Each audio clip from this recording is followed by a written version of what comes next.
أعوذ بالله من الشيطان الرجيم. بسم الله الرحمن الرحيم. الرحمن الرحيم مالك يوم الدين. إياك نعبد وإياك نستعين اهدنا الصراط المستقيم صراط الذين أنعمت عليهم غير المغضوب عليهم ولا الضالين.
Hadis riwayat dari Abu Hurairah radhiyallahu anhu. Dia berkata bahwasanya Rasulullah SAW semua umat, semua umat, dia ada khulul aja, pasti mereka akan masuk surga. Siapa umat Rasulullah yang ketika Rasulullah diutus itu umat Rasulullah. Jika Rasulullah diutus itu Rasul.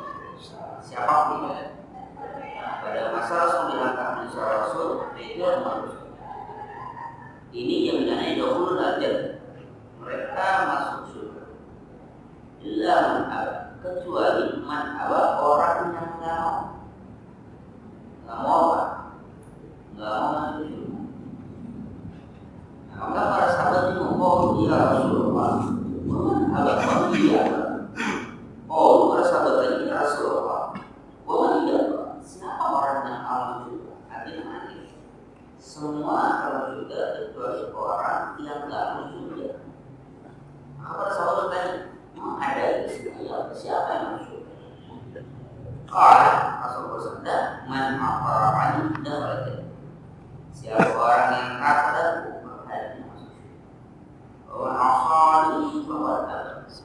orang yang bermaksiat tentang aku melawan aku bermaksiat kepada kepada itulah orang yang tak mau.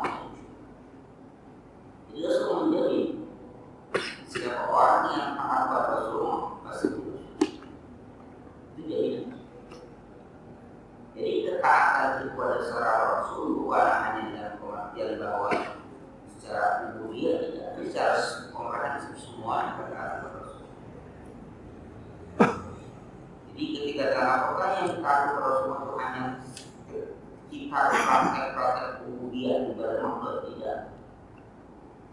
Apapun Rasulullah perintahkan itu kita taat. Maka pada dalam Rasul itu ada dua prinsip, mentaati perintah, menegakkan larangan. Yang kemudian baru setelah Rasulullah tidak ada, perintah-perintah itu bisa menjadi wajib, bisa menjadi sunnah, itu sudah belakang. Pada masa Rasulullah ada Rasulullah selesai. Yang Rasulullah perintahkan mati, yang Rasulullah tinggalkan selesai. Jadi tidak ada konsekuensi yang kita katakan sekarang ada buku itu belakang. Nah, di sini hadis ini menunjukkan pada kita kalau kata-kata perlu mati setiap umat itu bertanya siapa umat Rasulullah? Ya umat Rasulullah yang ketika Rasulullah diutus yaitu umat Rasulullah. Siapapun itu, artinya kalau di situ ada orang kafir daripada itu umat Rasulullah. Tapi kemudian harus mengatakan bahwa dia dokurun al-jannah, kata semua masuk surga. Itu udah pertama secara global dulu semua itu masuk. Baru ada menafikan apabila kalau orang yang tidak mau persamaan tadi ada orang yang awam yang masuk surga ada juga ada orang masuk. Siapa itu? Katanya kalau dia surga kan iya. Siapa orang yang tidak mau masuk surga? Kalau man atau ani siapa orang apa pasti masuk. Diwaman asali kepada dan orang yang bermaksiat padaku bukan yang kata-katanya kalau sudah tidak tapi waman asali kapan apa orang yang bermaksiat padaku dia adalah orang yang tidak mau. Jadi tidak mengatakan waman asali apa misalnya ada karena tapi waman asali kepada orang yang tidak yang maksiat padaku maka dia orang yang tidak mau. Tentu saja nggak mau deh, nggak mau itu. Tapi begitu santunnya Rasul mengatakan waman asal itu pada orang yang mau padaku dia nggak orang yang maksiat padaku melawan aku menentang aku. Itu orang yang nggak mau itu sederhananya Rasul itu santunnya itu menyebutkan apa? Tidak waman aswani dakwah narkali, waman asal itu orang yang bermaksiat padaku dia nggak mau maksudnya. Itu santunnya Rasul Muhammad seperti itu. Santun Rasul. Rasul memang makhluk Allah yang termulia terbaik di muka bumi ini memang santun. Sampai saking santun itu menjaga simbol-simbol yang khawatir akan terjadi perubahan. Kata Rasul, Ka'bah dulunya itu nggak seperti apa yang sekarang kata Rasulullah. Rasulullah tidak seperti seandainya orang Arab ini masih masih dekat antara kejahilian dan Rasulullah dekat, maka akan aku bongkar Ka'bah itu dan akan aku letakkan pada pondasi Nabi Ibrahim alaihissalam dan aku akan buat pintunya itu dua. Dan pintu itu menempel. Di asal itu pondasi Nabi Ibrahim itu Hijri Ismail masuk area awalnya. Karena orang jahiliyah pada saat itu masyarakat itu kekurangan modal. Kekurangan modal itu bukan berarti mereka kurang dana, kekurangan modal ingin membangun Baitullah itu dari segala dari barang-barang yang betul-betul murni halalnya dan murni bersihnya. Jadi batu-batu yang digunakan itu batu-batu yang betul-betul batu-batu yang bersih, tidak pernah terkontaminasi misalnya batu ini pernah najis kalau itu kan batu yang utuh yang bersih. Nah yang kita ingin bangun itu batu yang macam itu kurang. Nah seadanya begitulah jadinya akhirnya Hijri Ismail ada di luar. Hijri Ismail itu ada di luar maka nggak boleh orang tawaf itu motong pas lewatinnya itu nggak boleh itu berarti masuk ke Ka'bah dan orang yang sholat di Hijri Ismail sebenarnya sholat di mana? Jalan Ka'bah. Ya, sholat di yang lingkungan itu namanya.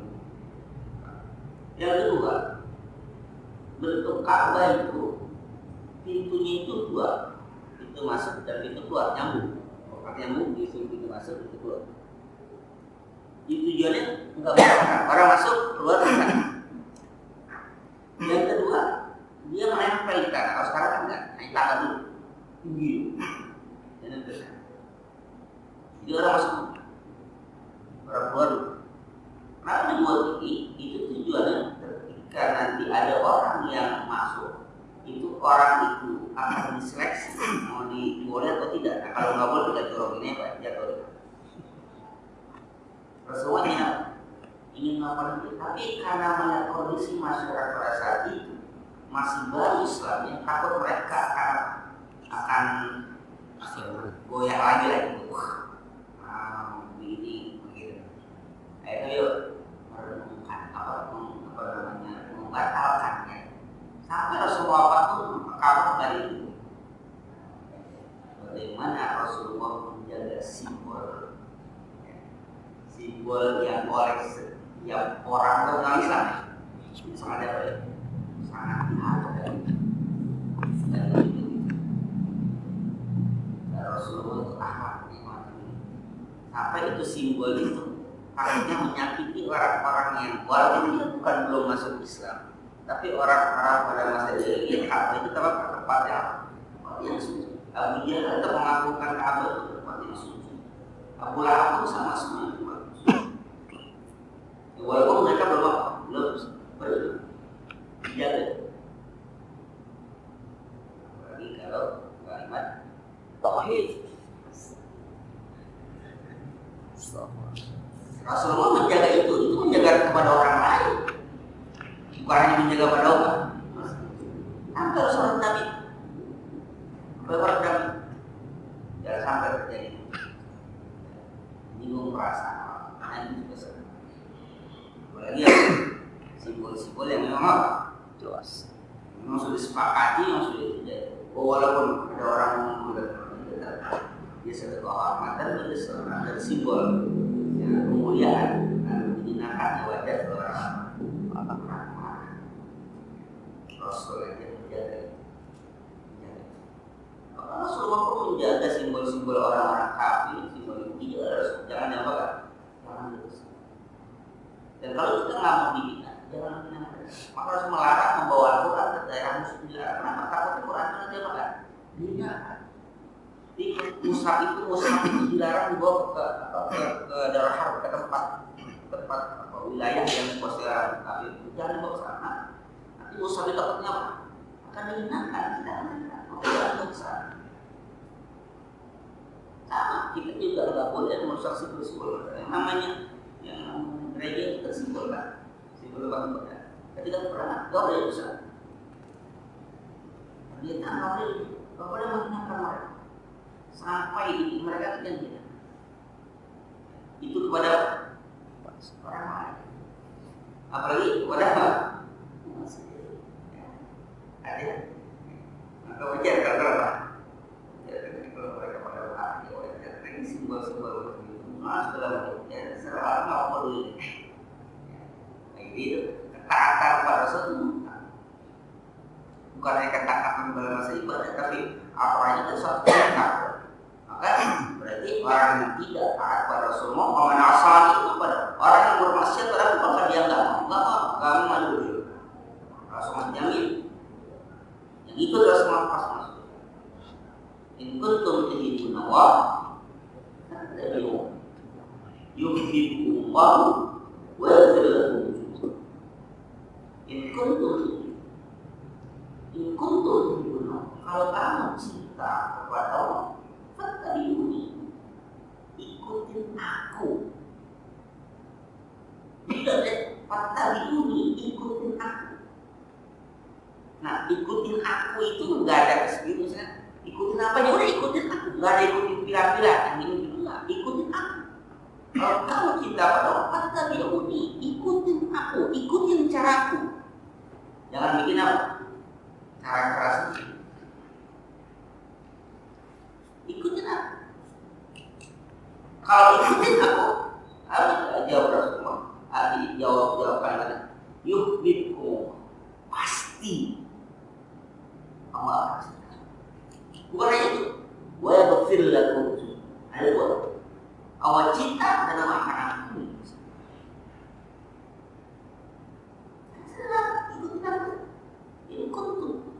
Ada isu syarat. Jikalau kamu betul-betul ikutin tuhibbuna kita dapat dari ikutin cara aku, ikutin sunnah. Jangan bikin sendiri-sendiri. Jangan maunya sendiri. Ikutin cara. Maka lu katakan siapakah sebenarnya? Kalau katakan kita yang tarekat itu ya, tarekat yang paling yang paling tapi Rasulullah. Dulu orang jalan itu tarekat itu jalan, cara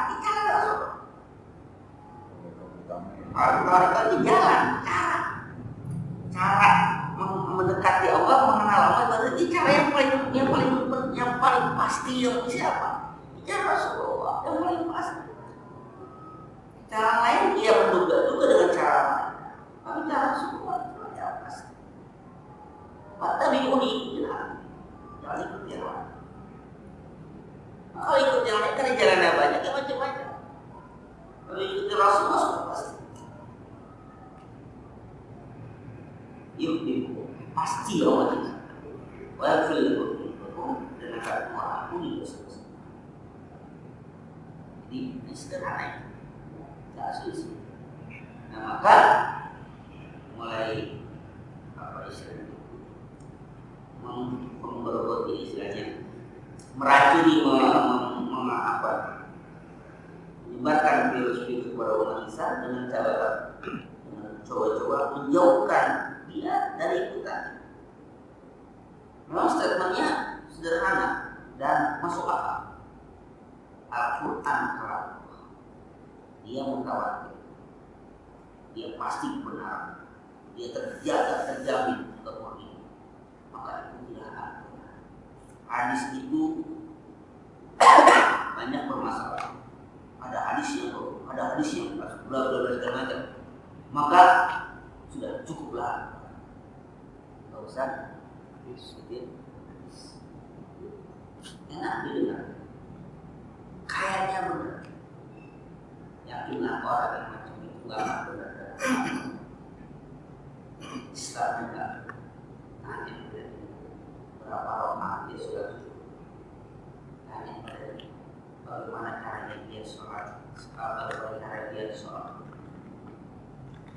bagaimana caranya dia bermaksudnya sama orang mengatakan kita hanya berpegang pada Al-Quran, bahwa Al-Quran kalamullah dia murni, mutawatir, pasti terjamin kemuliaan, terjamin keaslian, sangat hasilnya. Coba orang ada yang mengatakan itu, kembali dalam bertanya, bagaimana caranya dia sholat?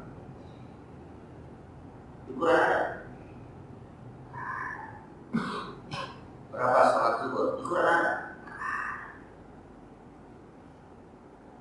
Karena Rasulullah diutus sebagai penafsir terhadap hadis tanpa Al-Quran bisa berjalan. Al-Quran tanpa hadis tidak bisa.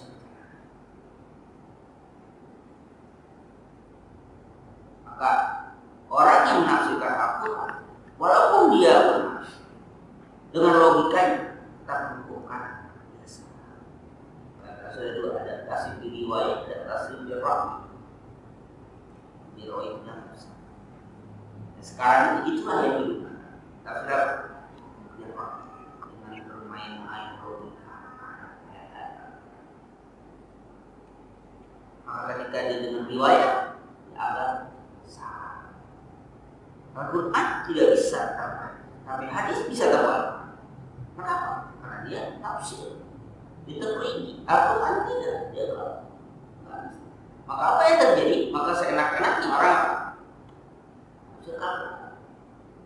yang sekarang saja, apakah yang namanya LGBT tidak menggunakan ayat Quran? Dan pakai ayat Quran dari mana? LGBT disahkan mereka pakai ayat Quran dari kalau itu juga mereka tafsirkan. Zuina nasi hubus syahwat. Ini bisa. Dia si manusia cinta kepada wanita. Ini fokus manusia yang namanya manusia siapa itu? Wanita. Ada lagi ada perempuan. Iya, nas itu ada laki dan perempuan. Tapi ketika dia minat bisa cinta kepada perempuan, maka ketika perempuan dia cinta kepada perempuan. Itu ada yang masuk ke dalam ini.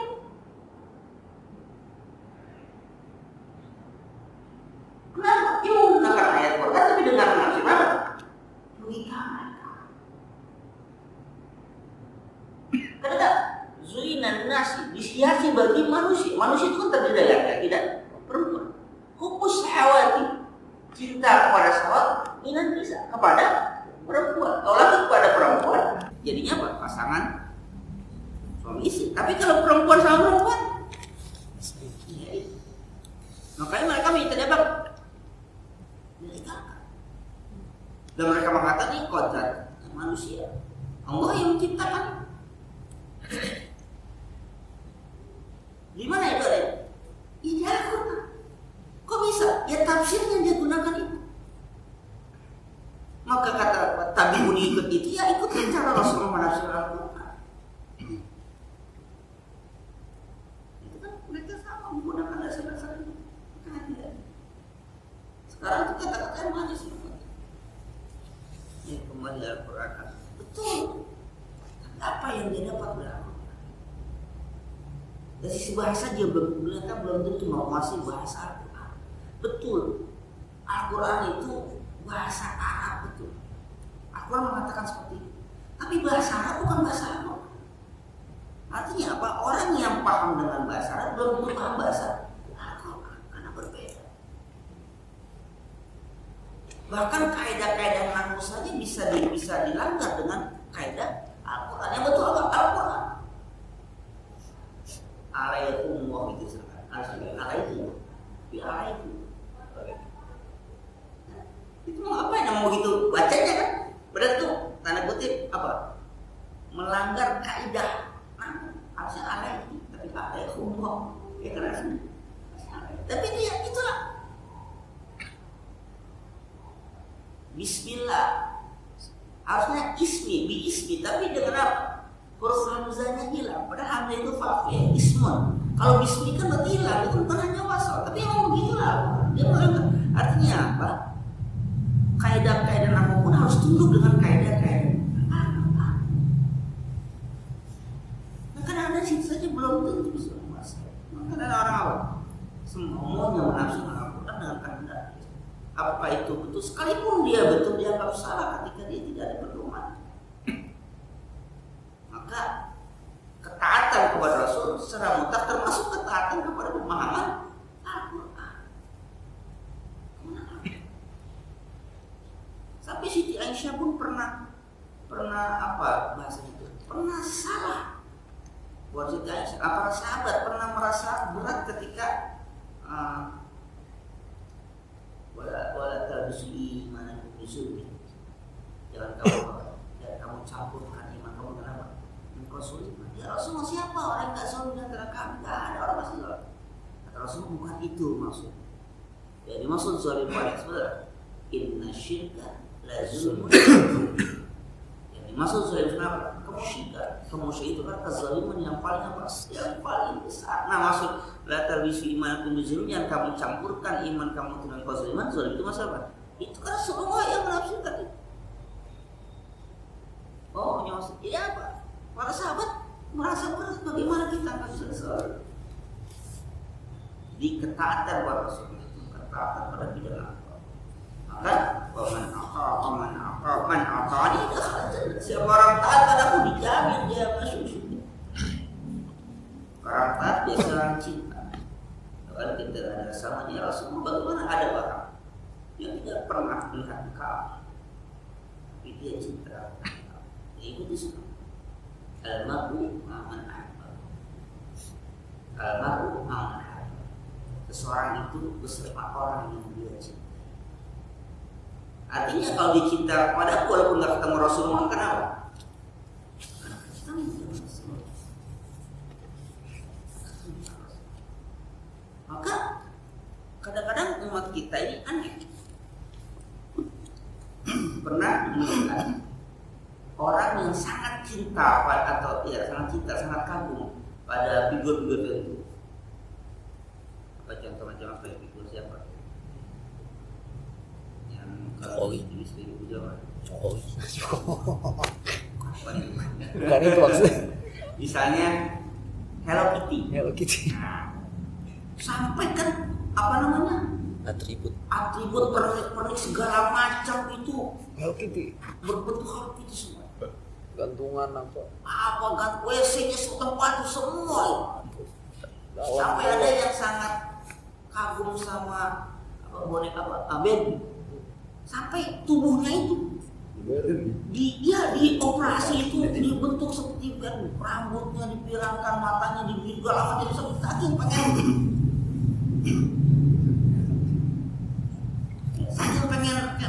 pengen macam gitu. Dan itu menjadi apa namanya? Bukan kehormatan, kagum orang bahwa itu sangat total, ini cinta sangat totalitas. Dan itu tidak menjadi celah, itu menjadi apa? Menjadi menjadi hebat, menjadi apa? Keunikan. Ya, artinya itu menjadi orang luar biasa. Bahkan kan ada kan yang sangat cinta kepada binatang apa yang cita ya, yang minta tuh mata tutul itu. Sampai tubuhnya itu dicoba ditato dengan bentuk itu. Itu ada sih. Tapi bagaimana kita bayangkan ada orang yang cinta dengan Rasulnya, dia berkarakter semakara Rasulnya, justru malah dia dikucilkan dan dihina. Semaksimal mungkin dia berusaha untuk kan dia punya Rasulnya itu berjenggot, ya apapun sedikit apapun jenggotnya dia baik, dia pelihara. Karena dia cinta sama Rasulnya itu berpakaian gamis, maka dia pun berpakaian gamis. Tapi justru malah dikucilkan. Malah justru dianggap apa, bukan primitif sih, dianggap apa? Sosok itu sosok. Padahal dia berusaha. Terserah orang, artinya apa? Yang fiktif saja. Yang hukum itu kan, hero kita kan fiktif ya, apa?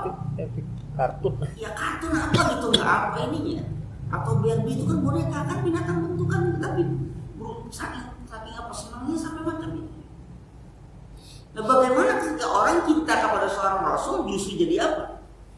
Jadi bahan cemoohan, dianggap enggak apa ya, dianggap aneh, dianggap orang yang enggak punya otak, enggak berpikir. Itu kan budaya sana, budaya Arab. Itu kan harus diikuti kan. Urusan cinta enggak ada masalah dengan logika. Iya. Itu dia lagu. Jangan dia tahu kita orang tahu aja lagi. Cinta enggak mau logika ya. Cinta enggak bermain. Itu ya sudah. Ya walaupun kata cinta buta ya buta. Cinta pada Rasulullah dia karakter macam itu. Sampai pakaian macam itu dia ingin dipuji segala macam. Itu enggak sesuatu bukan kecintaan dia pada Rasul. Apapun. Sayangnya enggak boleh digambar. Kalau digambar mungkin dia akan punya foto yang sangat banyak. Nah, kita enggak bisa. Nah, emang kan? Karena tapi ketika ada seorang teman jalan-jalan ke Iran itu, di Iran itu dijual ya? Dijual. Gambar Rasul itu dijual. Iya bisa. Dijual tuh di jalan-jalan ada dijual. Gambar Rasul itu dijual. Di Iran. Ya, Iran kan yang penyembah. Dijual itu. Kata siapa yang punya itu, saya pernah ngobrol tadi kenapa? Punya ada. Kalau saya diberitahu ada, saya beli. Dia mau ingin tahu saja, ingin tahu artinya. Kalau misalnya waktu itu sedang menguji sebuah tesis yang judulnya hukum, membuat ilustrasi seorang Rasul. Pada kesimpulannya bisa nggak Rasul ilustrasi? Oh sangat bisa. Karena ada kitab namanya Syama'il Muhammadiyah, ada Syama' itu karakter itu sangat bisa digambarkan. Lihatnya matanya begini itu, ketika diilustrasikan itu bisa menjadi piktur itu sangat bisa. Apalagi masa sekarang itu kan orang misalnya ada suatu kejadian itu minta sketsa kan, gambar sketsa itu kan, coba matanya gimana, dicoba kan. Nah ini sudah ada jelas dalilnya apa, informasi jelas sangat mungkin. Tapi apakah karena tidak bisa digambar? Karena nggak boleh. Kalau dia boleh, masya Allah luar biasa. Hah? Nah ini.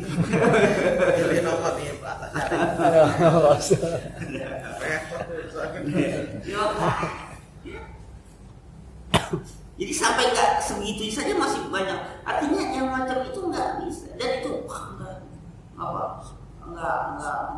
keseluruhan nggak bisa. Walaupun katakan benar Rasul itu nggak kayak gitu. Terserah orang yang nggak kayak gitu, tapi dia kayak gitu aja nggak boleh diapain.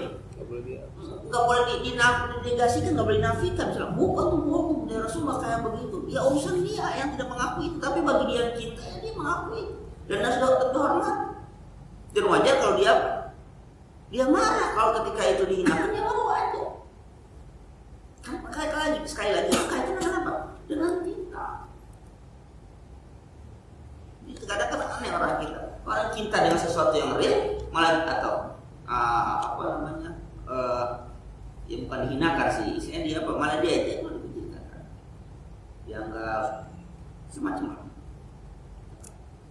senang sama orang itu makanan semua mau senang sampai nggak habis orang Rasul. Iya, masa disuruh pindah ke sini Rasul enggak? Ini udah realitanya apa? Lahir di sono. Itu. Jadi orang yang macam itu ketaatannya iya, tapi ada yang di lain ketaatannya apa? Kecintaan. Karena kecintaan almarhum mahal. Orang itu bersama orang yang dia cintai. Almarhum mahal. Ma'aman ahaba itu siapa yang ikuti dia akan ikut sana. Dia mau cintanya nanti masuk neraka ya ikuti saja ke sana. Karena kita harus mengatakan dijamin dia akan masuk. Oh, nggak bisa dipajang fotonya, dipajang hanya apa namanya tulisannya saja.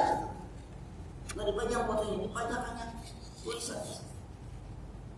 Sangat cintanya apapun, ornamen itu apapun, sampai sendalnya yang kata sekarang ada model terompahnya gitu, sampai terompahnya gambar macam itu pun seperti itu ya nanti. Wah itu cita-cita buta, nggak masalah kita buta Rasul nggak ada yang salah. Mau Hello Kitty, mau biar macam diciptakan itu jadi viral, jadi luar biasa, jadi orang kagum bisa sampai totalitas cinta yang macam itu. Tapi kita orang cinta pada Rasul mau jadi apa? Udah jadi ejekan di cinta Rasul. Itu jadi itu ketaatan. Ini bolak-balik kita Bolak-balik. Hadis selanjutnya yang ke-24 dan Nabi Hurairah radhiyallahu taala anhu qala anna Rasulullah sallallahu alaihi wasallam qala idza qala rajul akhi ya kafir faqad ba'a bi ahadin. Riwayat Abi Hurairah radhiyallahu anhu. Bahwasanya Rasulullah sallallahu alaihi wasallam idza qala rajul apabila seorang ngomong ya akhi pada saudaranya, apabila dikatakan ya kafir, dia manggil saudaranya ya kafir, faqad ba'a bihi ahadun, maka sungguh kembali dengan kalimat itu kepada salah satu keduanya. Apa maksudnya? Kalau dia manggil saudaranya ya kafir, sedangkan saudaranya ya kafir, maka kalimat itu akan kembali kepada ini. Saudaranya tidak kafir. Ya, tapi dia sebutkan ya kafir, maka kata itu akan kembali pada diri. Tapi kalau memang dia betul dia kafir, dia akan pada saudaranya. Jadi nggak boleh. Mungkar katanya nggak boleh. Kenapa? Karena konsekuensinya. Ketika orang katakan ya kafir, dari mana dia bisa bilang orang itu kafir? Dari mana? Apa yang terjadi? Di akhirat bagi saudara, bahkan kepada orang kafir pun nggak boleh manggil macam itu. Pada orang kafir pun nggak boleh macam itu. Ya kafir, karena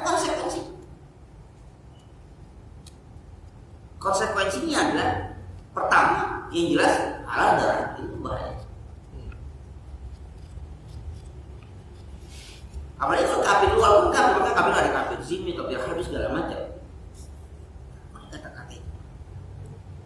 Maka terus di akhir itu akhirnya apakah saudara seiman atau bukan, yang jelas tidak bisa dia manggil orang dengan artinya apa?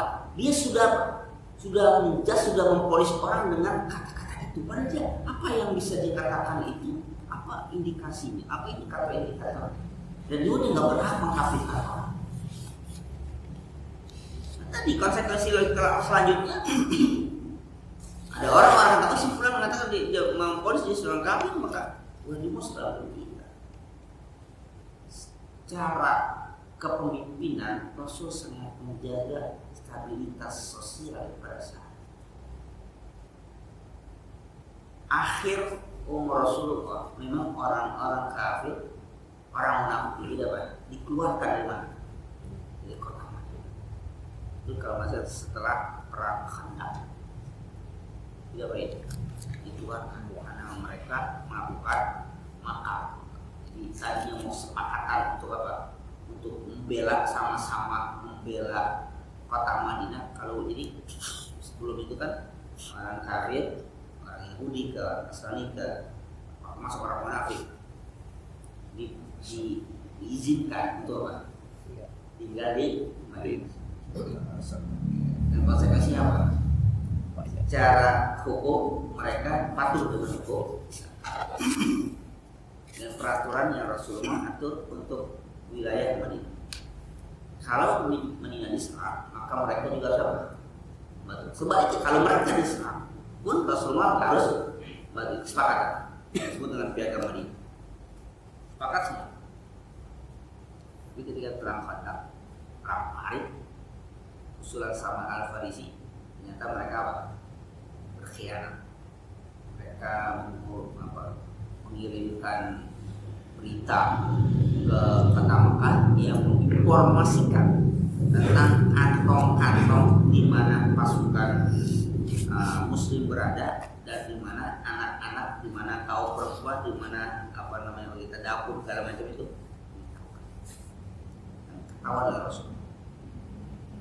Dan yang munafik itu dibunuh. Nah, setelah itulah mereka diusir keluar dari kota Madinah. Nah, akhirnya kemudian Madinah diharamkan bagi orang-orang kafir. Itu konsekuensinya ketika berada dalam kota Madinah. Yang disebut akhi itu saudara itu baik saudara seagama segala macam nggak boleh memanggil apa? Ya kafir. Karena yang menilai kekafiran itu kita mengindikakan betul kita hanya melihat kata-katanya maka. Karena Rasulullah juga pernah ketika ada di rumah salah seorang sahabat, ada salah seorang sahabat yang tidak hadir pada saat Rasulullah ada di situ. Jadi ceritanya Rasulullah diundang ke rumah salah satu sahabat Rasulullah yang berada di pinggir kota Madinah. Dia jauh dari masjid. Jadi kalau mau sholat ketika hujan itu sail itu ya, gang itu hubungan air nggak bisa jalan. Jadi artinya kalau begitu dia pengen sholat di mana? Di rumah pada saat itu terjadi. Tapi ketika sholat di rumah harus tahu arah kiblat yang pas. Maka diundang Rasulullah untuk sholat di mana? Di rumahnya supaya arah kiblatnya pas. Karena ketika Rasulullah sholat itu Ka'bah itu kelihatan di hadapan Rasul. Jadi ketika Rasulullah sholat sudah dipatok lah. Oh ini kiblatnya. Ya, jadi lebih canggih daripada kompas. Canggih daripada kompas. Jadi pada saat itu kalau begitu sholat di rumah itu undang Rasulullah, aku ingin kau sholat di rumahku.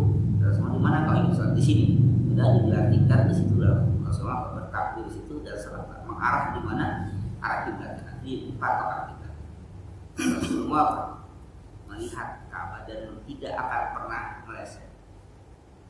Ya, diriwayatkan kalau di orang Indonesia yang pernah punya buka syafar macam itu adalah Imam Nawawi Al-Bantani. Al-Bantani itu punya Mu'ala Susab cerita itu pernah ke masjidnya Habib Hasan Bang Hussein itu di daerah Jakarta. Dia mampir ketika dia sholat ternyata masjidnya itu berampas gitu. Berampas akhirnya dia ketemu dengan sang Habib, ketemu lah, ketemu aku bilang Habib marah luar biasa. Waktu itu Imam di sini udah marah. Ini udah uang tahu kalau segala macam. Kenapa dibilang ini kurang? Marah. Kata yang menarik salah. Coba kalau misalnya itu nanti pakai arah apa? Lalu kan itu pakai matahari pun bisa. Tapi kan nggak sempat itu.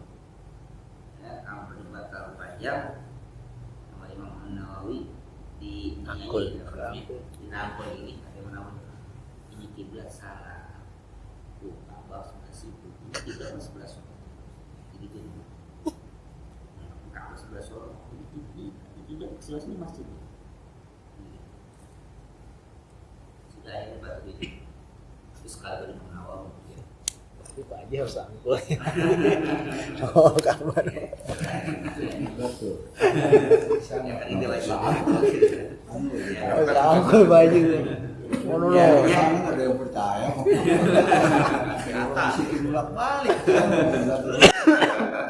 Memang apa Uganda. Belum siapa gitu. Bukan siapa, enggak ada siapa. Itu Uganda.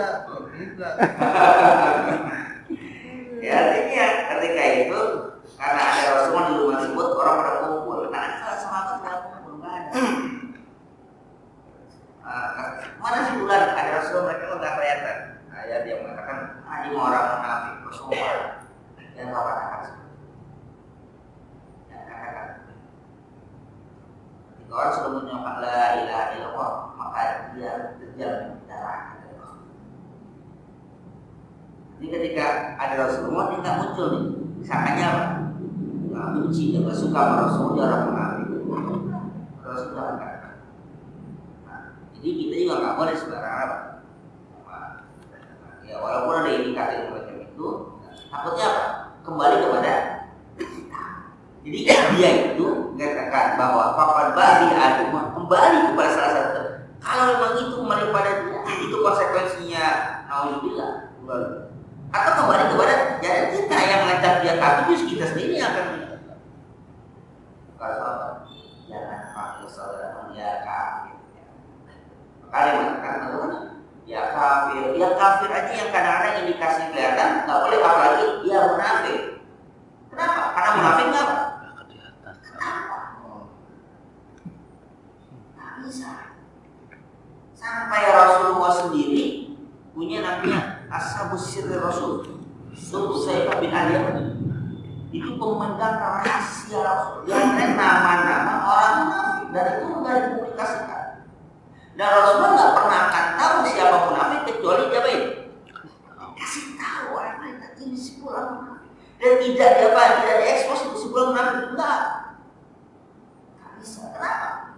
Kalau itu diekspos kemudian munafik itu dibunuh maka orang kemana Rasul membunuh saudaranya sendiri karena munafik itu nggak kelihatan. Itu yang macam itu sama orang kafir pun kita macam itu nggak bisa. Itu etika. Tapi kalau sikap bagaimana? Terserah kalau sikap. Tapi jangan mempolis orang. Kalau sikap bisa. Artinya orang ini nggak bisa dapat, nggak bisa. Iya biar anda itu sikap. Tapi ketika mengatakan dia mau konflik ini, karena konsekuensinya pada diri. Itu ketika pada akidah, bukan hanya kepada akidah saja. Bagaimana mengatakan seorang itu penzina kalau dia tidak bisa mendatangkan 4 orang saksi yang betul-betul melihat perbuatan tersebut? Maka kalau dia mengatakan dia seorang penzina tapi dari saksinya atau hanya 3 orang, apa yang terjadi? Kesal. Akan kembali hukuman digerak 80 kali dia dihukum. Walaupun dia katakan saya melihat dengan mata kepala saya sendiri sebagaimana saya melihat timba masuk sumur atau benar masuk lubang jarum, benar-benar, tapi dia sendirian. Oh dia bersih, dia sendiri kenapa? Karena umat 80 kali dia bicara, dia bicara. Sekarang siapa? Cemaran nama itu sekarang. Walaupun betul, dia melihat dengan mata pasti, walaupun betul. Atau ada orang saksi berapa? 3 orang, nggak apa terang.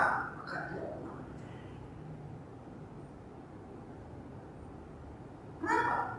Karena konsekuensinya sangat berbahaya. Lalu kalau kenyataan seperti itu, bagaimana hukuman dan dia? Urusan dia sama masuk mana dia bertobat selesai urusan. Urusan pada manusia. Maka bagaimana orang datang kepada Rasulullah itu ada seorang yang bersih. Saya berdoa atau kamu mengimpi sampai beberapa kali. Sampai akhirnya dia mengakui, dia mengikrarkan, dia bersumpah bahwa dia akan bertanya. Ini hasilnya. Ini saya hamil karena musibah. Nah itulah Rasulullah itu konsumen. Sebelumnya tidak. Ada seorang yang itu perempuan, ada seorang yang laki.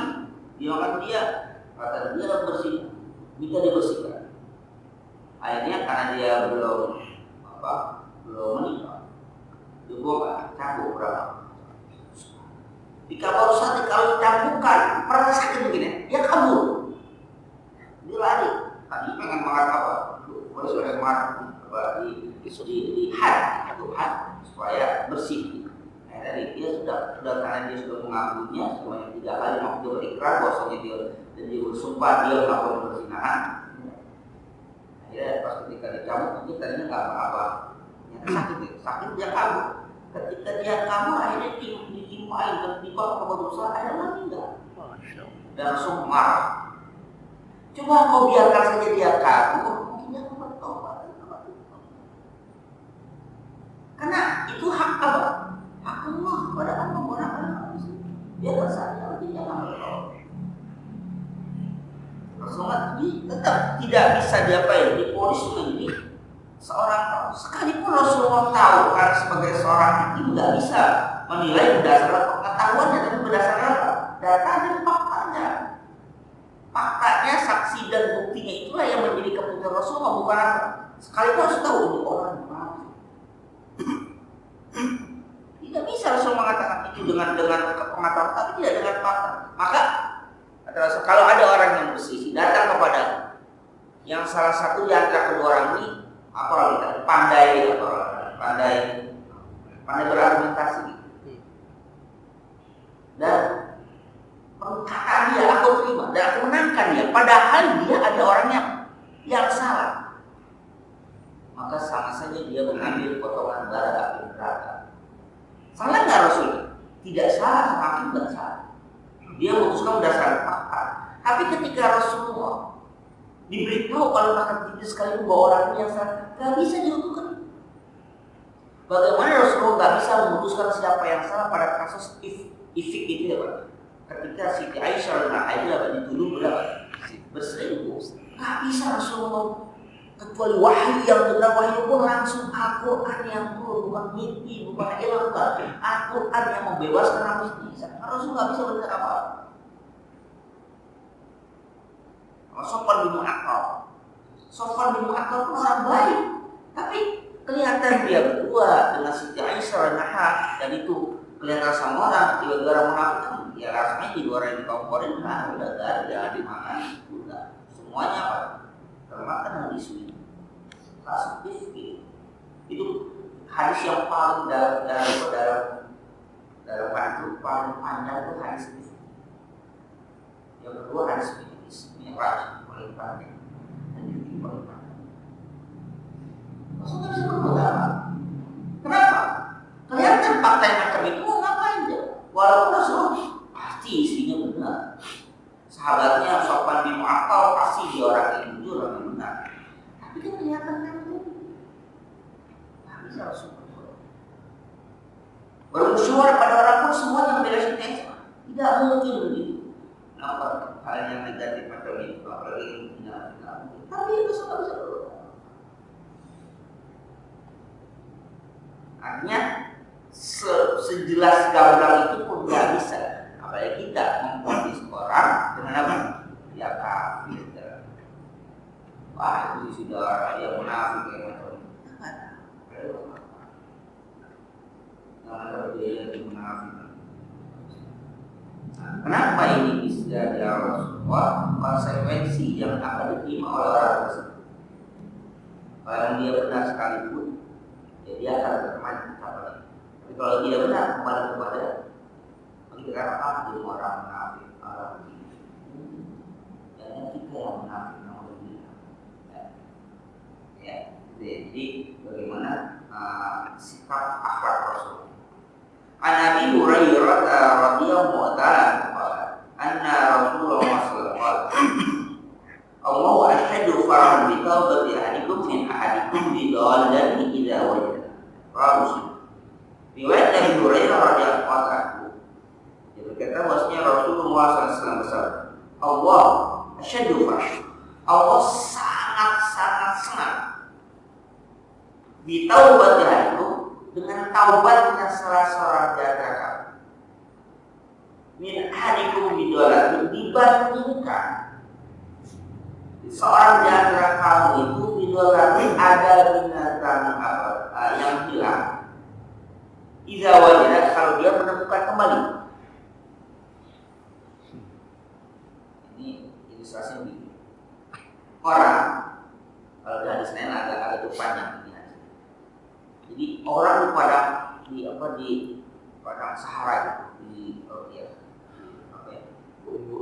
gurun, dia punya otak dan seluruh barang-barang makanan minuman semuanya apa? Ketika dia sedang itu otak lepas. Kita di kapal di tengah padang Sahara, bukan yang kapal kita lagi ada di kampung kita, kapal berdoa atau orang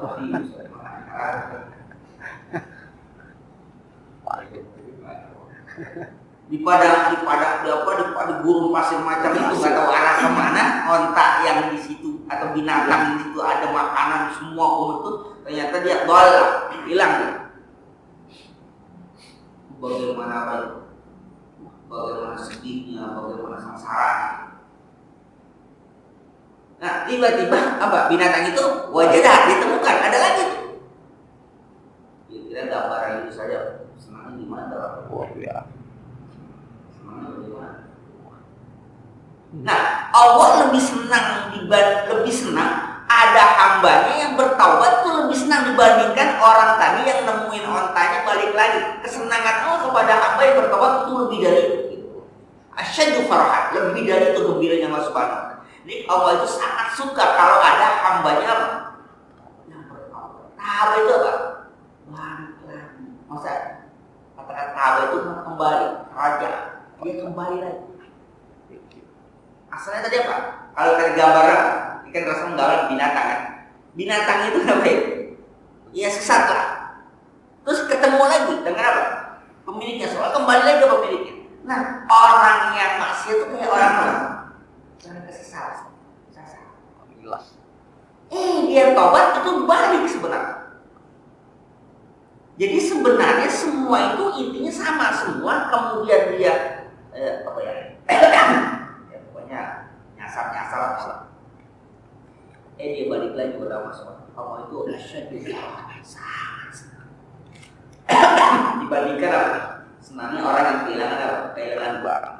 Kendaraannya ontanya, balik lagi. Yang bilang kita dompet semua isinya ada di dompet itu. Ada semua kartu walaupun ada kartu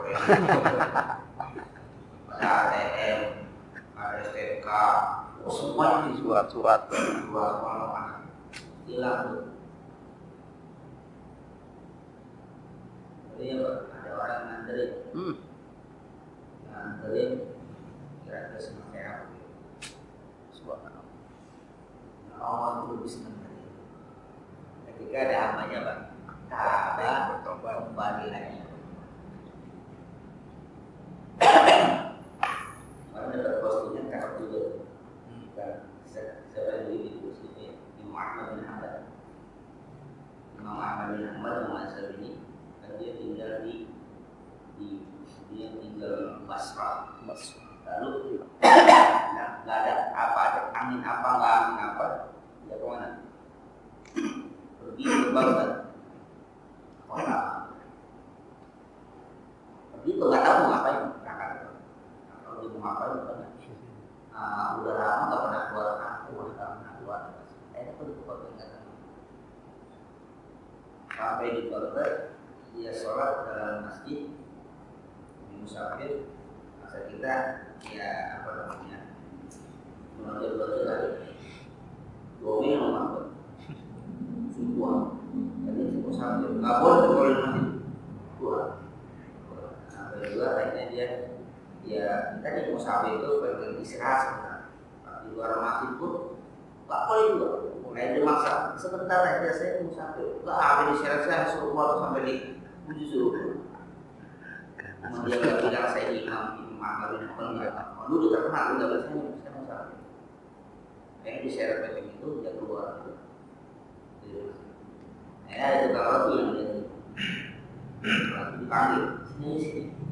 Nah, kamar dia walaupun kamarnya nggak bagus tapi bisa seorang untuk istirahat. Kalau bermalam pun silakan bisa. Imam Ahmad bin Hanbal itu orang rotinya agak aneh.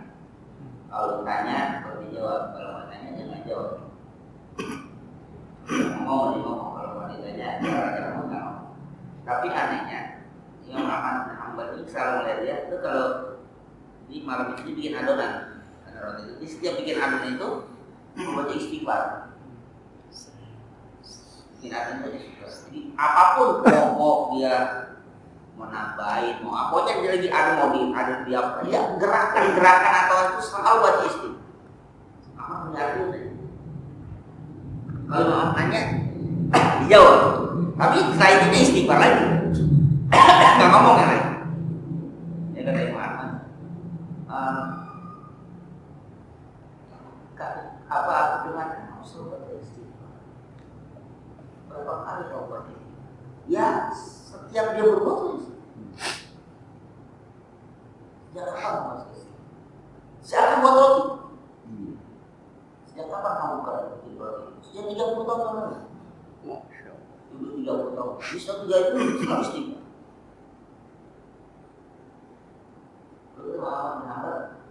Apa asal? Apa efeknya? Tidak bayar. Manfaatnya apa sih? Pada situ. Apa kata orang? Yang aku rasakan adalah bahwa aku merasa setiap permohonanku pada Allah selalu diterima. Aku mohon pada Allah selalu diterima. Yang aku rasakan setiap aku mohon pada Allah selalu diterima. Itu efek asal dari istighfar. Nah, tapi kata bahwa itu nggak ada satu yang aku rasa aku belum diterima pada Allah Subhanahu Wa Taala. Permintaanku aku rasa satu itu belum diterima. Sejak dulu aku mau pada Allah itu belum diterima, belum terkabul pasti, belum terkabul. Artinya apa? Apa permintaan kau yang belum terkabul? Aku ingin ketemu dengan Imam Ahmad bin Hanbal. Subhanallah. Langsung Imam Ahmad bertakbir gitu. Allah. Kaget gitu. Kenapa aku takbir? Aku nggak tahu aku mau datang ke Bangka itu ngapain. Aku nggak tahu, pokoknya pada ada soal apa mengakhiri lah, mau melangkah mau kemana? Mau ke Bangka. Dan aku sampai diusir dari apa? Dari masjid. Dan sampai diusir dari apa kalau kita MT halaman masjid. Sampai aku diusir. Bisa sama si Adi. Tanya aku mau ngapain itu? Aku seorang imam. Ternyata aku kesini hanya ingin memenuhi doa kepada Allah Subhanahu Wa Taala. Aku ini takut bin Hanbal. Baru nangis tuh.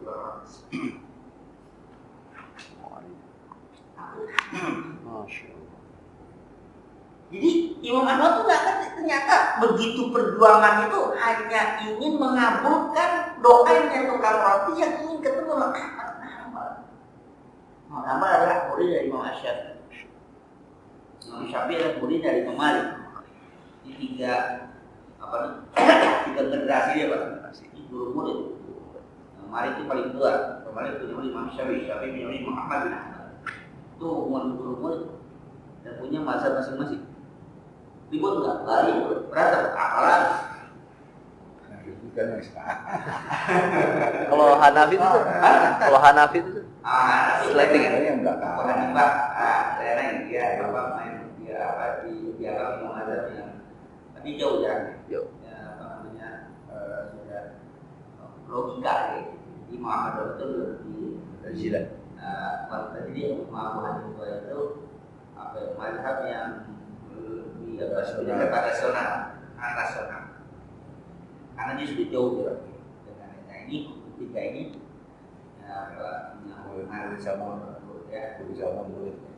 artinya di situ istighfar itu kan bertaubat. Awas, konsekuensinya apa? Permintaannya apa? Mau ada kamu, cuma satu itu aja yang kamu merasa dari kamu kan?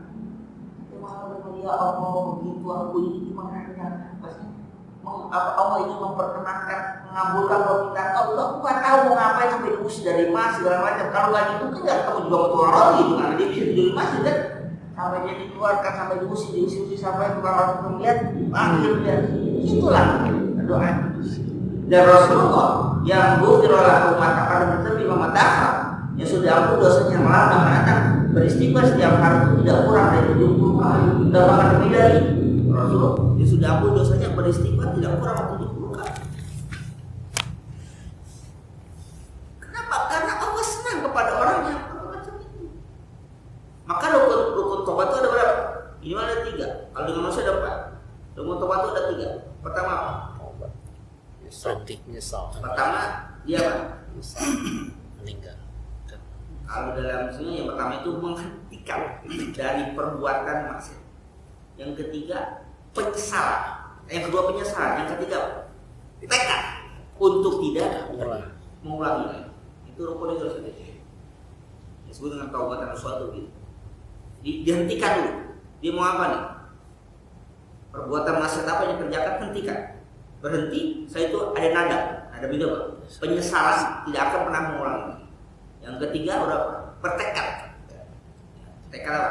Tidak. Nah, yang keempat, kalau dia berhubungan dengan hak adami manusia, maka harus minta ridhonya kepada manusia. Artinya kalau dia nyolong ya balikin. Itu mau jungkir balik taubat pada Allah enggak, artinya nggak ada hubungan sama Subhanahu wa Ta'ala, ada hubungan sama manusia. Kalau dia nyakitin orang ya harus minta ridhonya. Dia ngomongin orang harus minta ridho. Loh kan dia nggak tahu gitu. Tetap yang diminta dia nggak tahu, dia harus minta. Oh dia pernah apa segala macam. Bagaimana dengan kita? Seandainya kita nggak tahu bahwa perkataan kita apa itu menyakiti orang lain, maka banyaklah kita memaafkan orang. Mudah-mudahan orang kita itu memaafkan.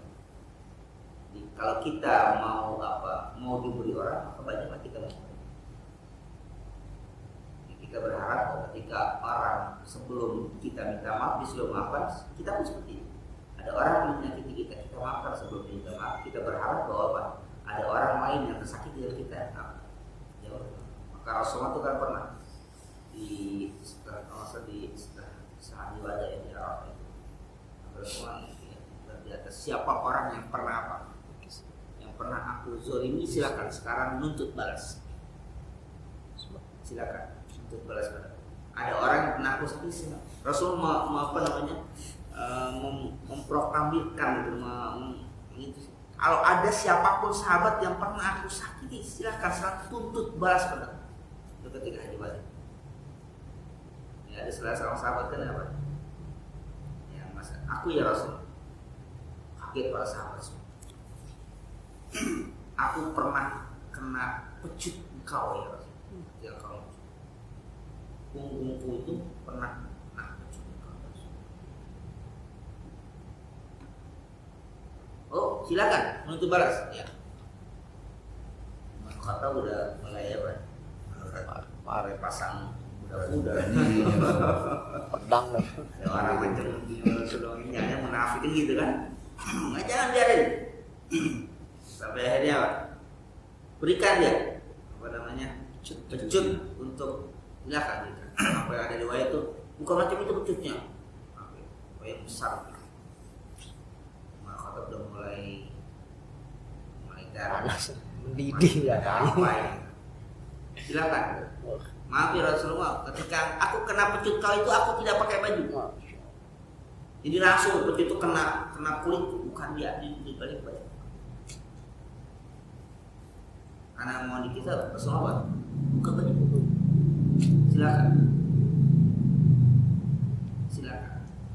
Saking apanya tuh? Ingin membebaskan dari apa? Dari hukuman kepada antar manusia nggak bisa dibebas sama Allah Subhanahu wa Ta'ala. Antar manusia dengan manusia diselesaikan. Kalau masalah hutang piutang, nggak bisa. Lahir wasil yang ngomong kan ketika mau menjolatkan jenazah, ada yang masalah hutang piutang segala hak adami silakan hubungnya Pak. Keluarganya nggak bisa taubat pada nggak ada hubungan dengan Allah dengan manusia. Sampai Rasul pun macam itu.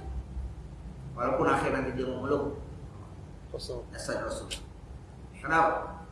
Kalau tidak dengan cara ini aku tidak akan pernah bersentuhan dengan Rasul. Tapi benar itu yang betul. Tapi nggak akan melakukan itu. Tapi betul. Akhirnya ya dia itu adalah Rasulullah itu bahwa itu bukan rekayasa artinya dia ingin melakukan pembohongan itu bukan. Tapi yang betul. Tapi nggak akan melakukan hukuman kepada Rasulullah. Tapi hanya dia peluk Rasulullah dengan di mana kulitnya bertemu dengan kulit Rasulullah. Tapi yang tadi bilang kena pecut bukan ada yang betul macam.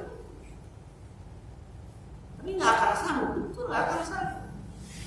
Tapi Rasulullah sebagai seorang Rasul pun ketika hak manusia apa? Mintanya apa ya? Diselesaikan oleh manusia. Nah kepada Allah Subhanahu wa Ta'ala ketika mentabah dia kembali pada Allah, ya urusan pada Allah Subhanahu wa Ta'ala, manusia pada manusia nggak bisa. Anak pada orang tua pada anak pada bapak, suami pada istri itu urusan masing-masing. tidak bisa pada Allah Subhanahu wa taala. Mau dijungkil balik dari Allah Subhanahu wa taala kalau dihubungkan dengan manusia harus diselesaikan dengan Allah Subhanahu wa taala. Maka nanti yang paling pertama dihukumkan di akhirat itu apa? Hak darah. Yang paling pertama kali. Kalau amal saja apa yang dihukum? Salat. Tapi kalau hak manusia, hak darah itu yang akan pertama kali diperhitungkan. Itu belum lolos yang lainnya nggak akan lolos. Maka kembali ini bahwa Allah itu apa? Sangat senang dengan orangnya. Allah senang. Tapi kadang manusia yang nggak senang. Senang dengan kemaksiatan. Nggak senang. Artinya kalau kita tahu bahwa Allah sangat senang pada orang bertobat, maka banyaklah kita bertobat. Bahwa kita nggak pernah tahu dosa apa yang kita pernah lakukan. Amal ibadahnya banyak di masjid dulu, belum tentu. Pernah kan ada salah seorang yang menceritakan di hadis itu bahwa dia masuk surga dengan rahman dan rahimnya Allah dengan kasih. Katanya tidak, aku ingin masuk surga dengan amal ibadah. Kenapa? Dia merasa siang malam itu selalu beribadah pada Allah Subhanahu wa taala. Dia nggak mau masuk surga dengan apa? Dengan rahman rahimnya Allah, nggak mau, dengan kasih Allah nggak mau. Tapi dia mau masuk dengan amal ibadah. Karena dia sudah banyak beribadah pada Allah Subhanahu wa taala, dia minta bahwa untuk berhitungkan dan itu yang menyebabkan masuk surga. Maka masih ada. Ayo kita hitung. Pertama kali tunjukkan namanya dulu. Amal ibadah dia 10 amal ibadah banyak. Kayak kita ada macam gimana kan? Namanya mizan ya. Timbang. Sekarang ayo kita hitung dosa kamu. Dimulai dengan dosa mata. Dosa mata dimulai tidak dengan 2 mata, tapi sebelah mata dulu. 1, benar nggak ini? Benar. 2, benar nggak? Sampai dosa setengah sebelah mata itu. Timbangan yang tadi jomplang kayak gini. Ini amal ibadah dia banyak. Dosa udah apa? Udah mulai bergerak ke timbangan. Ya Allah, hentikan perhitungan sampai sini aja. Jangan lanjutkan. Aku masuk surga dengan rahmat dan Allah. Jangan dengan amal ibadah. Kenapa? Baru dosa setengah mata saja, sebelah mata itu sudah sampai itu. Bagaimana dengan dosa yang sebelah mata lagi? Belum mulutnya, belum hidungnya, belum kupingnya, belum hatinya, belum tangannya. Berapa banyak dosa yang dilakukan? Kalau itu nggak apa-apa. Aku masuk surga dengan apa? Dengan kasih sayang Kau yang mau sukses. Itu yang udah merasa beribadahnya apa? Banyak banget dari kita. Berbanyak-banyak kita istighfar kepada Allah Subhanahu wa taala. Semua qala an Nabi Hurairah radhiyallahu taala qala anna Rasulullah sallallahu alaihi wasallam qala la tadkhulul jannata hatta tu'minu wa la tu'minu hatta tahabbu aw la adullukum ala shay'in idza fa'altum tahabbtum. Absus salam bainakum wa ala bisawab al-Fatihah. A'udzu billahi minasyaitonir rajim. Bismillahirrahmanirrahim. Alhamdulillahi rabbil alamin. Arrahmanirrahim. Maliki yaumiddin. Iyyaka na'budu wa iyyaka nasta'in. Shiratal mustaqim. Shiratal ladzina an'amta 'alaihim ghairil maghdubi 'alaihim waladdallin. Bismillahirrahmanirrahim.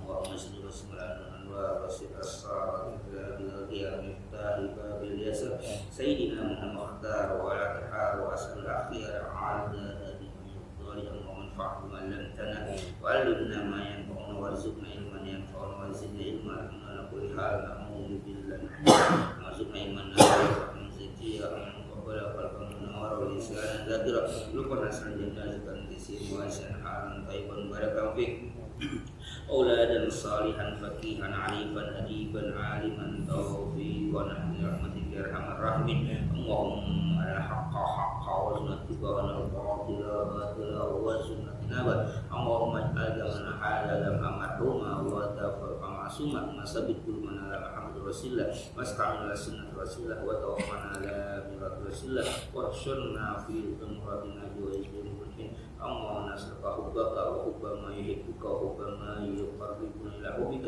اللهم حبك أحب إلينا من الماء البارد ربنا تقبل منا إنك أنت السميع العليم وتب إنك أنت التواب الرحيم ربنا آتنا في الدنيا حسنة وفي الآخرة عذاب النار وصلى الله على سيدنا محمد وعلى آله وصحبه وسلم سبحان الله عما يصفون والسلام على المرسلين والحمد لله رب العالمين.